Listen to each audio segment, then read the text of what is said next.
about blended families, because it can be so hard, when Jeff and I separated and divorced, and we lived in the same community, so we didn't have the situation where our boys, were like at my house for a week and then they were at Jeff's house for a week. We actually did really well at blending together and working together on nights that I had college. Jeff would take the boys, and if Jeff had something he was doing, I made sure that I was free to have the boys. And so we flowed really well and we worked really well together. But that is not the story of every family. And when you're having a difference of opinion about what your philosophy is on raising kids and what you value as being important and what your ex values as being important and all of that, it can really cause some problems. For sure. So it sounds like you guys had a healthy co-parenting relationship versus a counter-parenting relationship. It's kind of how we look at those things. Do you co-parent well, or do you guys undo each other's parenting styles? Does it create problems going back and forth between the houses? The closer two houses are together, with structure, parenting style, routines, discipline, the easier it is for the kid to navigate going back and forth between the homes, because the environments and the systems are basically the same. So the kid isn't having to remember the rules and remember the structure and, I get in trouble at mom's house for this, but not at dad's house. And that's a lot, especially for smaller kids to remember. It's just as tough. So the closer they are together, the better it goes. Generally speaking, though, there is a predominant parenting style in the house when the parents are together. And that may not be what both parents share, but there is a predominant preferred style. And that becomes more obvious when the parents split up, that there's another parenting style in place that may not be complementary to the preferred style or the predominant style. And so that's where a lot of conflict comes from is, dad spanks, but mom doesn't. And mom gives the kid everything, but dad doesn't give the kid everything. And there may not be anything wrong with either parenting style, but because they are not the same parenting style, then a lot of times the parents will comment negatively about that. There's usually strengths in all parenting styles, and there's weaknesses in all parenting styles. And so it's really about how do we minimize those as the kid goes back and forth. And that's where I've seen a lot of families, some parents, they can't be friends and they can't co-parent well together. Other times they just can't be married, but they can co-parent very well together and they're very, very good friends. And those tend to work very well for kids because the kids can go back and forth. There's no tension, there's no conflict. The families get together for holidays. If you didn't know, you wouldn't know kind of thing. Even additional spouses and additional kids, everybody is kind of part of one big family. And kids seem to tolerate that really well. As long as the boundary is clear that yes, mom and dad are divorced, mom and dad are not getting back together, these are separate things, the kids do very well. It's not essential that parents are conflicted in order for things to go well. And some parents feel that it must be, they need to know we're never getting back together. And it's like, you can still be friends and friendly and still maintain that boundary. So that's where we see a lot of those pieces. The other piece that we see people struggle with is whose kid is it and who needs to do the parenting, especially when you add step parents into the equation. And maybe the new parent doesn't agree or doesn't like that parenting style, or they come in with a conflicting parenting style. That's where we see a lot of problems. And kids many times are rebellious to a step parent's parenting. And the biggest suggestion we give people is first establish a relationship with a kid as a step parent coming in. That's based in friendship, not based in authority, because you can't win that one, because a kid can come back, you're not my dad, you can't tell me what to do. And that is accurate.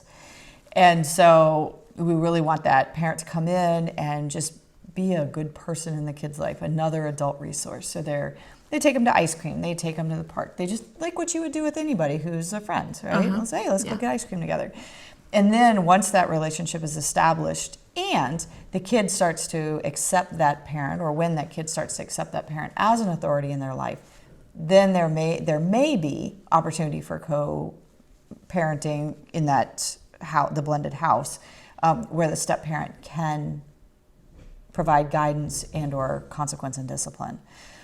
Generally speaking, we always suggest that the custodial parent, the parent who's in the house, so the birth parent, the adoptive parent, is the primary disciplinarian, that the step-parent is never in that position because they can't win it, even if the kid has a great relationship with them.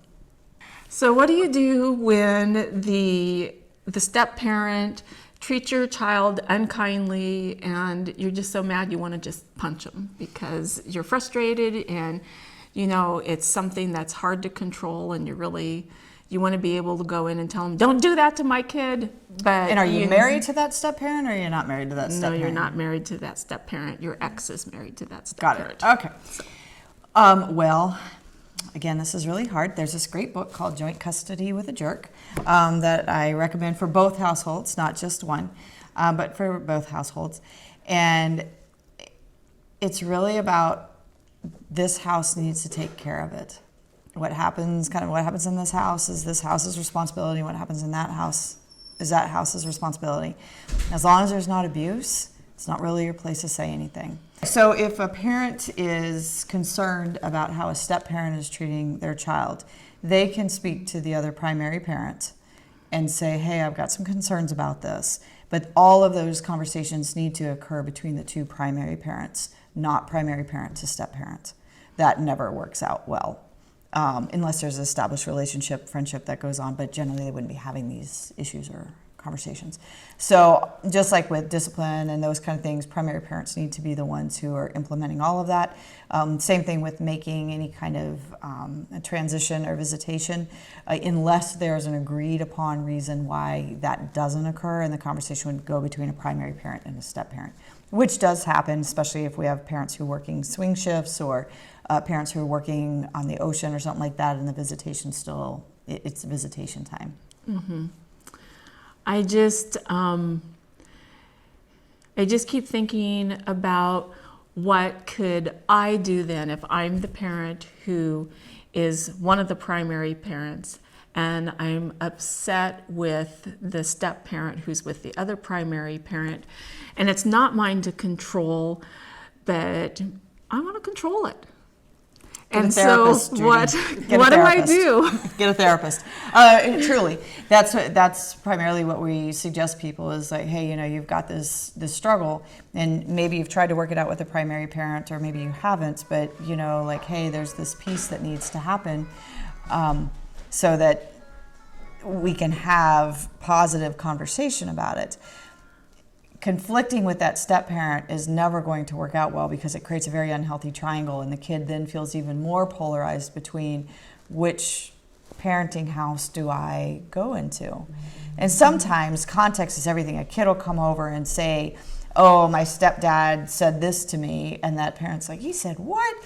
And that's not exactly what happened, but the kid is trying to figure out how to pit people against each other. Oh, kids don't do that. No, only in my practice. Okay. And so one of the things that we recommend, again, is that what's going on, let's have communication between the two primary parents and see if there's something that's missing first before, or there's more information available before an intervention takes place. Mm-hmm. So we've talked about like parents and primary parents and working between that. What about the situations where like grandma or grandpa or Aunt Susie or Uncle Bill live in the household too, and they're all feeling ownership over the parenting of this child, and so how can they work that out together? Well, adage is whoever the primary parents are the ones, again, who are responsible for parenting, discipline, whatever, unless that authority is given to someone else in their absence, or because this is also part of a parenting triad or team or something like that. It's not unusual. Mom and dad go to work and grandma is the caregiver for the day. That's fine, but grandma has been given authority to consequence, or grandma has been given authority to set structure or tell the kids what the structure is for the day, and the kids understand that authority has been given to that particular parent. Otherwise, it becomes too confusing. If you have an aunt and an uncle and a grandma and mom and dad trying to tell the kid what to do, that may be 5 different scenarios that the kid is trying to pick from, and then the kid isn't honoring this person or isn't honoring that person. The kid ends up getting identified as problematic badly behaved, defiant, whatever it happens to be, rather than understanding that 5 different people gave 5 different directions to this kid. So it's essential that all the adults are on board with what is happening. Even in our families that maybe we have more than 2 parents parenting a child, again, that just needs to be established, that directives come from these people and these people are all on the same page. Well, that can create a lot of stress in a family sometimes. When you have that many people in the household, and sometimes it's really hard to make those boundaries. Sure. Maybe because the grandparents are usually from one side of the family or the other side. They're usually with the mom or they're with the dad. And either the dad really admires the way he was raised and really supports his parents' way of raising children, or he hated the way he was raised and doesn't want his kids raised that way. And then you have the other primary parent also involved, and where do they stand in the whole equation of the relationship? And so how do you go about having those hard conversations about boundaries? You're talking to your parents, and and your parents always think they're your parents even if they're You don't. old. You don't Yeah. have. No, I'm just kidding. You just say never mind and let them raise them. No, I'm just kidding. That's not a good idea either. But that's what many people find themselves doing because it's difficult to have those conversations, or they've had the conversations and the parents aren't receptive, or the other family members aren't receptive. Sometimes the primary parents are not effective parents, and that's one of the reasons why other family members step in, which kind of creates some struggles as well. So there's lots of factors that go into why might other family members be parenting kids. Sometimes they have very poor boundaries and they overreach and aren't understanding, hey, these aren't your kids. But sometimes it's necessity because the parents aren't parenting well. So, it really have to determine kind of what is the function of those other people stepping in to parent. If it is a boundary issue where the primary parents are parenting fine and the other people don't respect the boundary, then if the relationship is there, then of course it's like, hey, I really appreciate you stepping in and helping. This is confusing to the kids, and so we would prefer for you to talk with us about, like, hey, here's this concern. There may be reasons, like I said, where the parent is, or that they're unable to have those conversations. And then sometimes you really can, but you always start off with a compliment of appreciating what they're doing, because most people come from a place of good intention. They're not trying to over-parent the primary parents because they're mean-spirited. It's that they see something or they don't understand why the primary parent is not responding the way that they think that primary parent should be.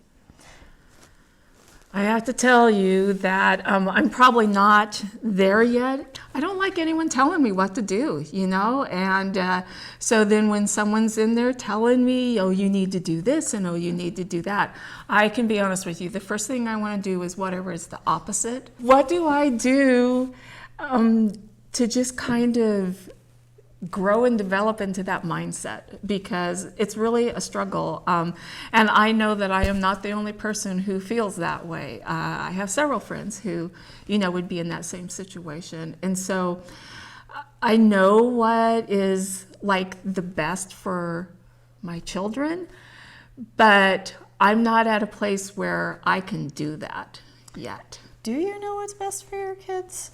Sure I do. I'm their parent. Right? We have a general idea.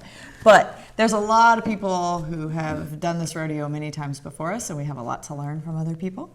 We really don't know everything that we're doing. In fact, we really have no idea what we're doing. We're just winging it. It doesn't mean that you're not a good source to your kids. Absolutely.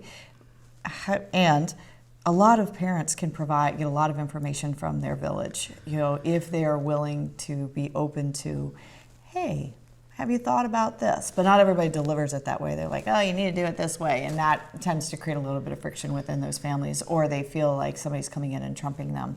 And that really, they struggle around that, and it creates a kind of like a family of origin dynamic again in their own home of like, this is what you did when you were parenting me and it didn't work then, it's not working now, and now the two of you guys are fighting at each other, and the kids over here are like, hey, I can do what I want because they're busy fighting. Exactly. Yeah. So we don't want to do that either, and that's part of that growth opportunity for you that you're mentioning, realizing you don't know everything and that you may not agree with everything that your parents did or how they did things. There may be some things that there is wisdom in, of like, oh, well, can I combine those efforts? I don't like what they did, but they don't necessarily like what I do. Okay, is there something in between that may be more effective rather than it must be their way or it must be my way? That's asking a lot. But I guess, you can always work on it, and maybe you'll get it before your kids grow up. Who knows? I mean, it's definitely a lot to ask for sure, but that's what parenting is. We're constantly having to grow and modify. And I think, myself as a parent having two kids that are totally different is that I have no idea what I'm doing at any given time. I'm seriously winging it, and I've been parenting for 20 years now, and I have absolutely no idea what I'm doing. And I'm just like, oh, well, yeah, this worked this day. It didn't work this day. It worked with this kid. It definitely didn't work with that kid. I don't know. We'll just try it again and hope for the best. But if somebody says, oh, hey, have you tried this? I'm like, no, I've never even thought of that. What an interesting concept. I'm like, okay. Twirl that around in my head a little bit. Look at how can I integrate that into my parenting style, and how can that be a better process for kids? I do know that one of the things that was helpful was to go to parenting classes, and not necessarily going to parenting classes because you needed to learn something, you were doing things wrong, but it was always nice to be able to go and talk with other parents and find out what they were doing. And a lot of times I would find out that I wasn't the only one that was going through it, and someone else had either gone through it before me or were going through it at the same time as I was. And that was nice to build those bonds with other people and get that support system. Parenting is definitely something that you don't do alone. The more people you have in your village, the better it works. Just even to like, oh my gosh, what a terrible day. I really screwed up. I shouldn't have said that to my kid. I was frustrated, and people are like, I've been there. And this is what you do to get out of that misstep. And so, that's the support around that. But again, that's growth, and regardless of who is giving you the support around that. Sometimes we just find it more with people our similar age or our similar financial situation or similar housing situation rather than our parents. That's always, many times it can be a very difficult dynamic to manage because we feel like maybe they're disapproving or they don't understand or whatever it happens to be. Parenting groups can also be a wealth of information, just again, providing different perspectives, providing up-to-date information. My parents' generation, your parents' generation, we're different generations. All of that has much different information about how to effectively raise kids that has definitely changed over time. And so just having new relevant information on like, oh yeah, hey, we don't do that anymore. Oh, well, what do we do then? And how do we do that? Because this is all I know. Well, thank you for all of your advice, and until we talk again. Okay, great to see you. Bye.